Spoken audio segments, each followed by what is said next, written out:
Hi friends, இன்றைக்கி நல்ல சூப்பரான டேஸ்டான ரவா லட்டு எப்படி செய்கிறதுன்னு பார்க்க போகிறோம். ரொம்ப ஈஸியாக சீக்கிரமே செஞ்சிடலாம். எப்படி செய்கிறதுன்னு பார்க்கலாம் வாங்க. ஸ்டவ்வில் வானல் வச்சுக்கோங்க. வானல் நல்லா ஹீட் ஆனோடனே 1 கப் தேங்காய் போடுறேன். நல்லா இது மாதிரி பூ மாதிரி திருகிட்டு போட்டுக்கோங்க. இதில் இருக்கிற ஈரப்பதம் எல்லாம் போகிற அளவுக்கு நல்லா வறுத்துருங்க. நல்லா இந்த அளவுக்கு வறுத்துக்கோங்க. இதில் இருக்க ஈரப்பதம் எல்லாம் போயிடணும். ட்ரை இதை அப்படியே எடுத்து வச்சுக்கோங்க. இப்போ அடுத்து வானலில் ஒரு 3 ஸ்பூன் அளவு நெய் ஊற்றிக்கோங்க. நெய் நல்லா காஞ்ச உடனே ஒரு 20 முந்திரி சேர்த்துக்கிறேன். 2 இந்த மாதிரி உடச்சிக்கோங்க.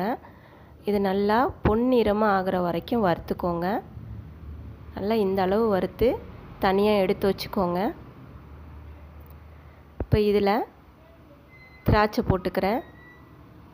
திராட்சை நல்லா வறுபட்டு உப்பி வரும் இல்லையா, அந்த அளவு வறுத்துக்கோங்க. ஸ்டவ்வை லோ ஃப்ளேமில் வச்சுட்டு வறுத்துக்கோங்க, இல்லைன்னா டக்குன்னு கருகிடும். இது மாதிரி நல்லா வறுத்துட்டு எடுத்து வச்சுக்கோங்க. அடுத்து ஒரு 2 ஸ்பூன் அளவு நெய் ஊற்றிட்டு அதில் ஒரு 2 கப் அளவு ரவா சேர்த்துக்கிறேன். இது ஒரு 1/2 கிலோ இருக்கும். ஸ்டவ்வை லோ ஃப்ளேமில் வச்சுக்கோங்க. இதை நல்லா இந்த நெய்யிலேயே வறுத்துருங்க. அடுத்து மிக்சியில் 1/2 கப் ஜீனி எடுத்துக்கோங்க. 3 ஏலக்காய் போட்டுக்கோங்க. உங்களுக்கு இனிப்பு கம்மியாக வேணும்னா 1 கப் கூட சேர்த்துக்கோங்க, போதும். நல்லா அரைச்சிட்டு ரவாவோட அந்த ஜீனியை சேர்த்துக்கலாம். இப்போ ஸ்டவ்வை லோ ஃப்ளேமில் வச்சுட்டு அதை கிண்டி விட்டுட்டே இருங்க. இதோட வறுத்து வச்சுருந்த முந்திரி, திராட்சை, தேங்காய் எல்லாத்தையும் சேர்த்துக்கலாம். இது செய்யும்போது ஸ்டவ் லோ ஃப்ளேம்லேயே வச்சுக்கோங்க. ஒரு 2-3 நிமிஷம் நல்லா கிண்டி விட்டுட்டே இருங்க. ஜீனி இலகி வரும். இப்போ இதோட நல்லா காய்ச்சின பாலை இதில் சேர்த்துக்கோங்க. ஒரு 1/2 டம்ளர் சேர்க்குறேன். இப்போ இதை நல்லா கிண்டி விடுங்க.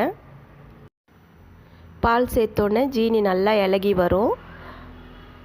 அது வரைக்கும் லோ ஃப்ளேம்லேயே வச்சு இது மாதிரி கிண்டி விட்டுட்டே இருங்க.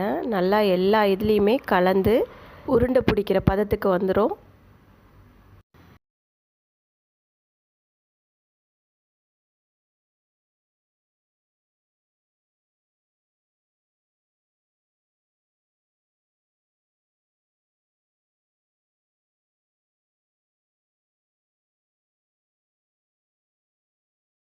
ஸ்டவ்வை நிறுத்திட்டு இப்போ மூடி வச்சிடலாம்.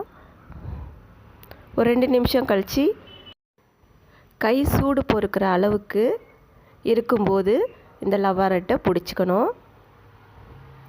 இப்போ கொஞ்சம் கொஞ்சமாக எடுத்து ரவா லட்டை பிடிச்சிக்கலாம். இதோட இது மேலே ஒரு முந்திரி எடுத்து வச்சுக்கோங்க. இந்த மாதிரி வச்சுட்டு நல்லா அழுத்தி பிடிச்சிக்கோங்க.